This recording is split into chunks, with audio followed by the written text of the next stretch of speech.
बिस्मिल्लाहिर्रहमानिर्रहीम। आज मैं आपको हम्द की तशरीह बताऊंगी और इसके शायर हैं अल्ताफ़ हुसैन हाली। कब्ज़ा हो दिलों पर और क्या इससे सवा तेरा, एक बंदाए नाफरमा है हम्द सरा तेरा। गो सबसे मुक़द्दम है हक़ तेरा अदा करना, बंदे से मगर होगा हक़ क्यों कर अदा तेरा। महरम भी है ऐसा ही जैसा कि है ना महरम, कुछ कह ना सका जिस पर यहाँ भेद खुला तेरा। जचता नहीं नज़रों में या खल्लत सुल्तानी, कमली में मगन अपनी रहता है गदा तेरा। तू ही नज़र आता है हर शय पे मुहीत उनको, जो रंजो मुसीबत में करते हैं गिला तेरा।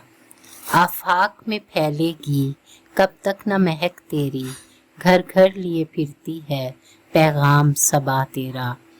हर बोल तेरा दिल से टकरा के गुजरता है, कुछ रंगे बयां हाली है सबसे जुदा तेरा। ये एक खूबसूरत हम्द है जो हाली ने लिखी है।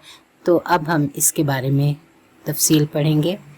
कब्ज़ा हो दिलों पर और क्या इससे सवा तेरा, एक बंदाए नाफरमा है हम्द सरा तेरा।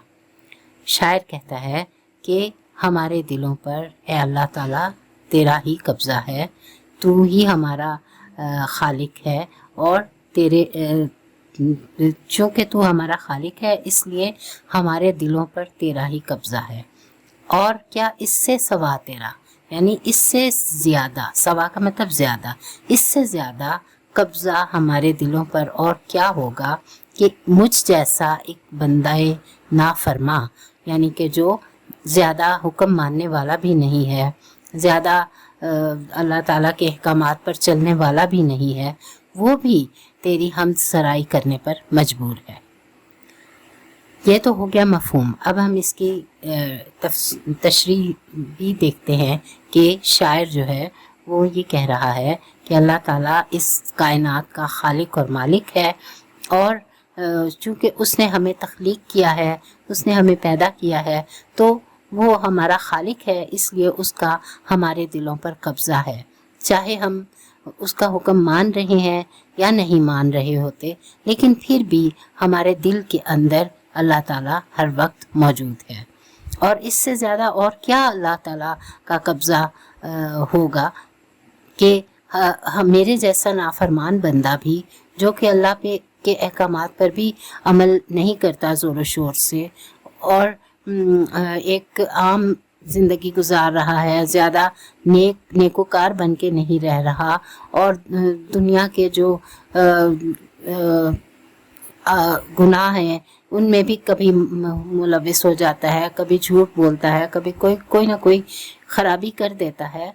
उसके यानी आमाल जो हैं वो इतने अच्छे नहीं हैं, लेकिन इसके बावजूद उसके दिल में तेरा एहतराम है और वो तेरी हम्द सराई करने पर मजबूर है। शायर असल में ये कहना चाहता है कि अल्लाह ताला इस दुनिया का खालिक और मालिक है। हम उसकी हुक्मअदूली करके भी हम कहाँ जाएंगे, क्योंकि अल्लाह से बढ़कर तो कोई ताकत ही नहीं है। वो तमाम कायनात का खालिक और मालिक है, उससे बढ़कर कोई ताकतवर नहीं है। हम सब उसके हुक्म के बंदे हैं, उसके हुक्म के मोहताज हैं, और वो हर वक्त उसका हमारे दिल पर कब्ज़ा है, क्योंकि अल्लाह ताला हमारी शाह रग से भी ज़्यादा करीब है।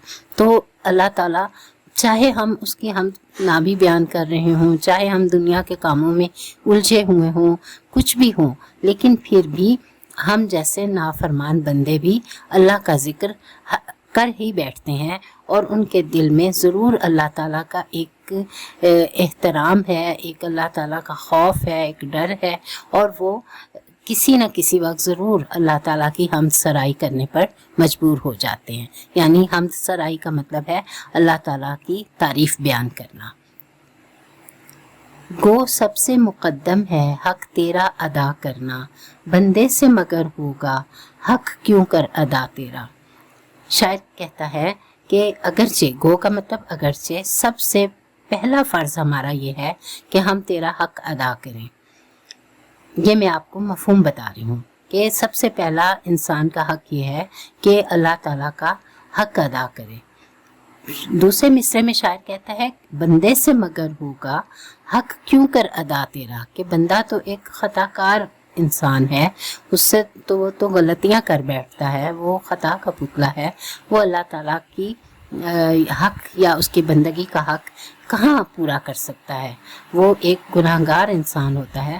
تو وہ اللہ تعالیٰ کی جو بڑائی ہے، جو اس کی حمد سرائی ہے، اس کا جو حق ہے وہ ادا کرنے میں ناکام ہی رہتا ہے۔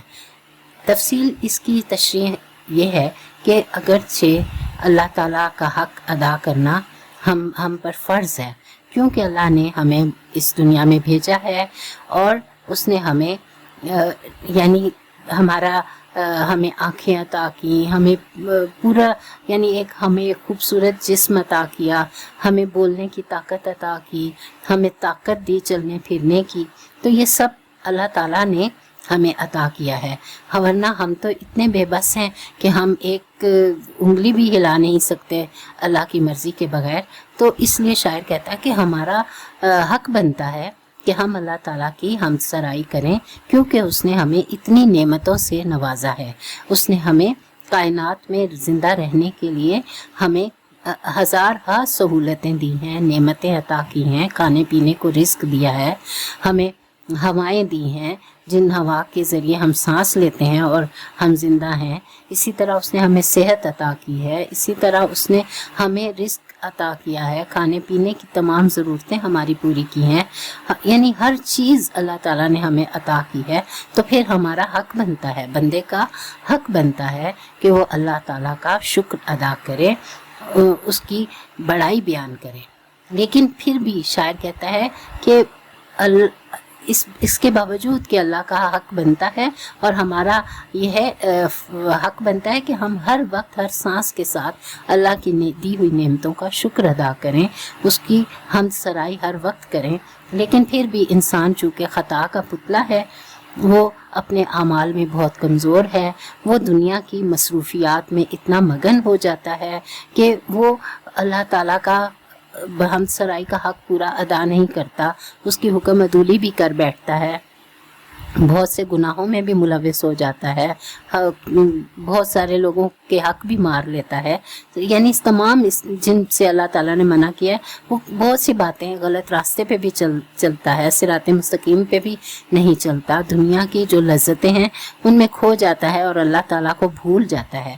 تو شاعر یہ کہہ رہا ہے کہ بندہ تو ہے ہی خطا کا پتلا، وہ اللہ تعالیٰ کا حق کہاں تک ادا کرے گا یا کیوں کر ادا کرے گا، اس لیے کہ وہ تو گناہگار ہے اور وہ دنیا کی جو رونقیں ہیں یا دنیا کی جو مصروفیات ہیں ان میں اتنا مصروف ہو جاتا ہے کہ وہ اللہ تعالیٰ کو بھی بھول جاتا ہے کچھ وقت کے لیے۔ لیکن اللہ تعالیٰ کو کوئی شخص بالکل مکمل طور پہ کبھی اپنے دل سے نہیں نکال سکتا، کیونکہ اللہ تعالیٰ تو ہر انسان کی شاہ رگ کے بھی قریب ہے۔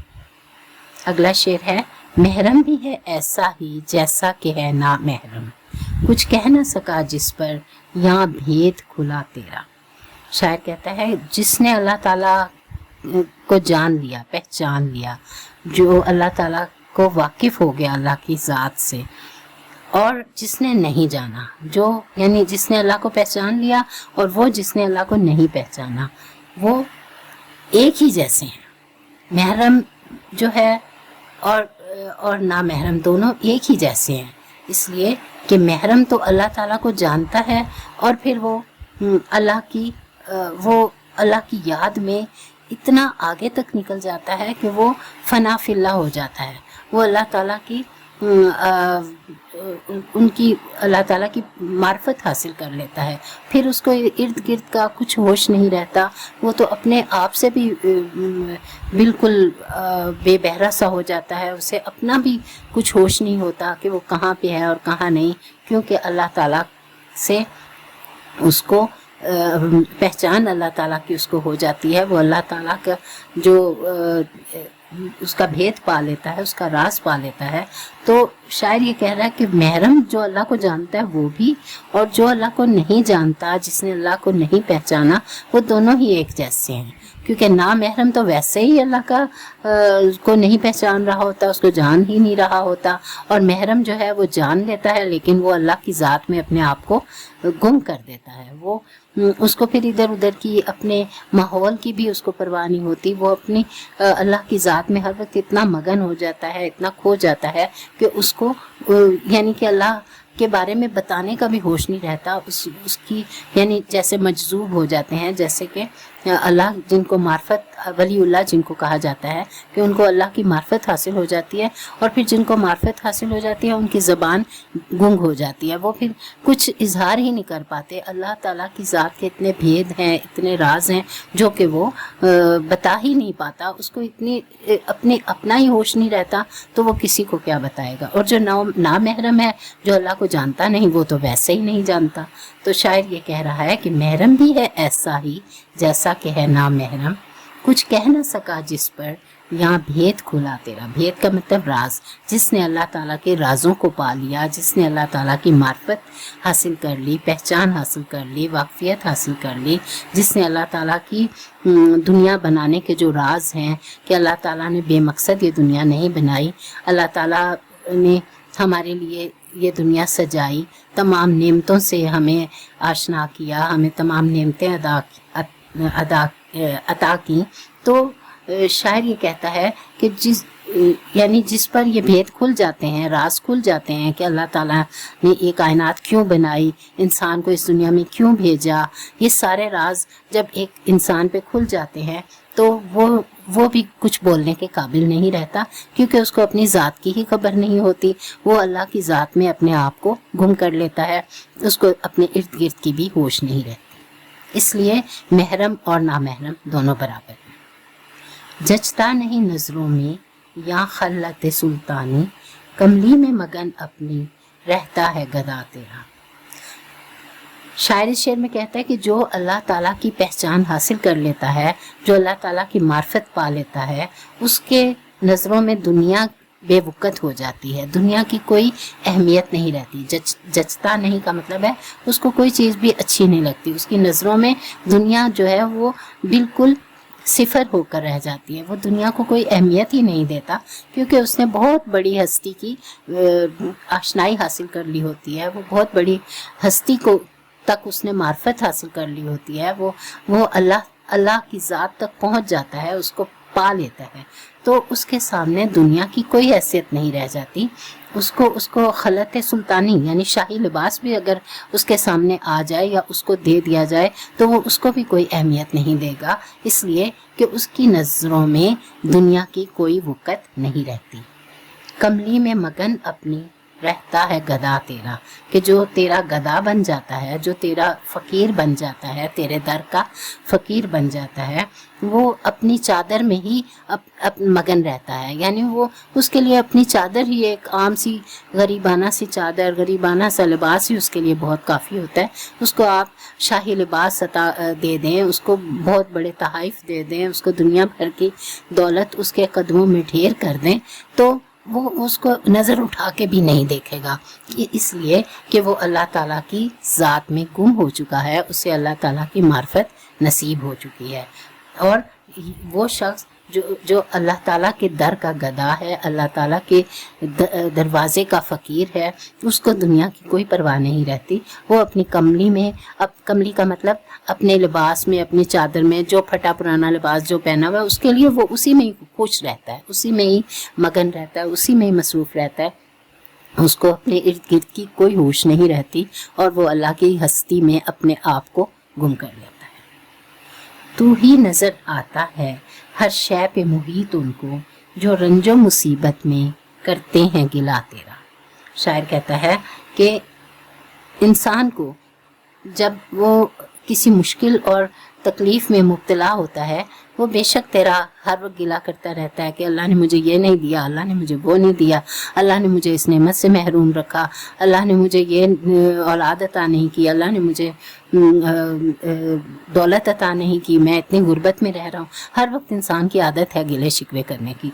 तो शायर ये कहता है, लेकिन वो गिले शिकवे करने के बावजूद जब वो मुसीबत में फंसता है इंसान, तो उस वक्त उसको अल्लाह के सिवा कोई चीज़ भी, कोई हस्ती नज़र ही नहीं आती। ना उसको दुनिया की दौलत नज़र आती है, ना उसको अपने अजीज़ रिश्तेदार नज़र आते हैं। वो इस कदर परेशान हालत में होता है कि उसको फिर सिर्फ ये उम्मीद होती है तो सिर्फ अल्लाह पर होती है। उसको पता है कि दुनिया वाले अगर मुझे ठुकरा भी देंगे, मेरी मदद नहीं भी करेंगे, तो एक हस्ती ऐसी है जो सुनने वाली है। मुईद का मतलब होता है छाया हुआ। तो इंसान को अल्लाह ताला ही हर तरफ छाया हुआ नज़र आता है। तमाम रिश्ते नाते दूर हो जाते हैं जब इंसान पर कोई मुसीबत बनती है। उस वक्त फिर इंसान बार बार आसमान की तरफ देखता है, बार बार अल्लाह की रहमत की दुआएं करता है। उसको पता है कि अल्लाह ही उसको उस पर रहम करेगा, अल्लाह ही उसको इस मुसीबत से निकालेगा। इसलिए शायर कहता है कि वो लोग, वो नाशुक्रे लोग जो हर वक्त अल्लाह की नाशुक्री करते रहते हैं, उसकी तारीफ़ बयान नहीं करते बल्कि हर वक्त गिले शिकवे करते रहते हैं, लेकिन जब वो शदीद मुसीबत में फंसते हैं तो उस वक्त उनको सिवाय अल्लाह ताला के किसी पर भी उम्मीद नहीं होती कि उनको कोई और रिश्तेदार निकाल लेगा या कोई दौलत और पैसा दे के निकाल लेगा उस मुसीबत में से। उस वक्त वो सिर्फ अल्लाह को ही बार बार आसमान पे नज़रें उठा के, हाथ उठा उठा के दुआएं करते हैं कि अल्लाह ताला तेरे सिवा कोई नहीं है। उस वक्त उनको कायनात में हर तरफ अल्लाह ही छाया हुआ नज़र आता है। आफाक में फैलेगी कब तक न महक तेरी, घर घर लिए फिरती है पैगाम सबा तेरा। शायर कहता है कि दुनिया वाले, आफाक का मतलब होता है दुनिया। शायर कहता है कि दुनिया में ए अल्लाह ताला तेरी महक कब तक ना फैलेगी, मतलब ये कि उसको कोई रोक ही नहीं सकता। तेरी महक, तेरी खुशबू हर जगह फैल जाएगी, क्योंकि ये दुनिया वाले जो इसमें जितनी मर्जी रुकावटें डालें वो इस खुशबू को रोक नहीं सकते, क्योंकि खुशबू का काम ही फैलना है। तो अल्लाह ताला की खुशबू, अल्लाह ताला की हस्ती की जो महक है, जो खुशबू है, वो यानी कि ज़रूर फैल कर रहेगी। हर जगह अल्लाह का पैगाम पहुँचेगा। अल्लाह ताला जो खालिक है, जो मालिक है, उसको यानी दुनिया का हर फर्द मान लेगा कि हाँ वाकई एक सुपर हस्ती है, एक बड़ी हस्ती है जो इस कायनात का निज़ाम चला रही है। बेशक अभी वो इनकार भी करते हों, वो मुल्हिद हों, काफिर हों, लेकिन एक ना एक दिन ऐसा आएगा कि वो सब भी मान लेंगे कि हाँ इस कायनात का खालिक और मालिक अल्लाह है, और ए अल्लाह ताला तेरी खुशबू हर जगह पहुंच जाएगी, इसलिए कि घर घर लिए फिरती है पैगाम सबा तेरा, कि तूने जो सुबह की हवा बनाई है वो हर जगह, हर कोने, हर ज़रे तक तेरा पैगाम पहुंचाती है। वो सुबह की ठंडी ठंडी खुशबूदार हवा हर तरफ तेरा पैगाम पहुंचा देगी। ए अल्लाह ताला, दुनिया के लोग लाख तुझे ठुकराएं, दुनिया के लोग लाख तेरा इनकार करें, लेकिन एक महक फैलाने वाली हवा जो है वो तेरी हस्ती की खुशबू हर तरफ फैलाएगी। और एक वक्त ऐसा भी आ जाएगा कि दुनिया का हर फर्द जो है वो तुझे मान लेगा, तेरी हस्ती को तस्लीम कर लेगा। यानी ये एक हकीकत है कि अल्लाह ताला जो है वो खालिक और मालिक है। काफिर लोग जो बज़ाहिर इनकार भी करते हैं, उनके दिल के गोशे में अंदर तू ही छुपा बैठा है, तुझे वो कभी इनकार कर नहीं सकते। जब उन पे भी कोई मुसीबत या मुश्किल आती है तो उनको भी पता होता है कि कोई एक ऐसी बुलंद व बाला हस्ती है जो तमाम कायनात की हर चीज़ से आला व अरफा है। तो फिर वो भी पुकार उठते हैं कि हाँ कायनात का निज़ाम चलाने के लिए कोई ऐसी हस्ती है, वो इंसान नहीं हो सकते, कोई वो आला व अरफा हस्ती है जो इस दुनिया का निज़ाम चला रही है। इसलिए शायर कहता है कि ये खुशबू जो है, तेरे नाम की खुशबू हर तरफ फैल जाएगी, इसलिए कि हवा सबा जो है, खुशबूदार हवा, ठंडी ठंडी हवा हर तरफ ये पैगाम देती है कि इस कायनात का खालिक और मालिक अल्लाह ताला है। हर बोल तेरा दिल से टकरा के गुजरता है, कुछ रंगे बयां हाली है सबसे जुदा तेरा। अब हर शायर जो है वो मक्ता में आम तौर पर अपनी तारीफ़ करता है, अपने अंदाज़े बयां की तारीफ़ करता है, अपने अशार की तारीफ़ करता है, अपनी शायरी की तारीफ़ करता है। और और वो कहता है कि मैंने कितने खूबसूरत अंदाज में बयान किया है जो मैं चाहता हूँ बयान करना। तो शायर कहता है यहाँ पे, वो भी अपनी तारीफ़ करते हुए कह रहा है कि ए हाली, तेरा हर बोल जो है वो इतना अच्छा इस अंदाज में है कि वो दिल से छू के गुज़रता है, दिल से टकरा के गुज़रता है। मतलब ये कि वो हर दिल को पसंद आता है, चाहे वो गुनाहगार हों, चाहे वो नेकोकार हों, हर एक को तेरी जो आवाज़ है, जो तेरी अशआर हैं, वो हर एक शख्स को पसंद आते हैं। इसलिए कि ए हाली, तेरा रंगे बयां सबसे जुदा है, कि तू सबसे खूबसूरत अंदाज में हमद सराई करता है या अपना कलाम लिखता है। तेरे अंदाज में इतनी खूबसूरती है, इतनी रवानी है, इतनी मोहब्बत है कि अल्लाह की मोहब्बत इसमें फैली हुई है। तो ये इतना अच्छा तेरा अंदाज है कि ये हर दिल को मुतासिर करता है, हर कोई जो सुनने वाला है इसको तवज्जो से सुनता है। इसलिए कि तेरा ये कलाम है ही खूबसूरत। तू अल्लाह की तारीफ़ इतने खूबसूरत अंदाज से बयान करता है कि ऐसा अंदाज किसी और का नहीं है। आज की ये हम्द मैंने पूरी कोशिश की है कि आपको अच्छे तरीके से समझा सकूं। इंशाल्लाह अगला जो लेक्चर होगा मेरा नात पे होगा।